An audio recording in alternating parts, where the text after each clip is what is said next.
Ik hoorde men vertellen over uw macht. Hoe lang dien ik u al, zonder u te kennen, deze onbekende God, over wie ik heb gehoord. Deze God verbrak de muren en hij opende de zee. Maar wat baat het, Heer, dat ik u verheerlijkt met mijn mond, als ik u met mijn leven niet aanbidden kan. Want de tijd gaat voorbij, maar uw macht is niet veranderd.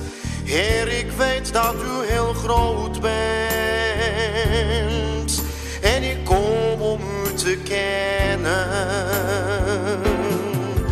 Leer mij u toch kennen, verander mijn leven en laat mij nog eens zien wat ik nooit heb aanschouwd. Ik wil geen informatie, maar maak u zelf bekend in mij, o Heer.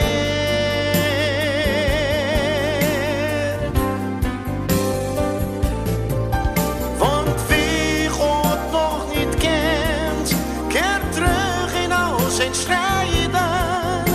Maar wie hem kent, gaat door en weet dat hij nooit zal falen. Wie de Heer kent, zal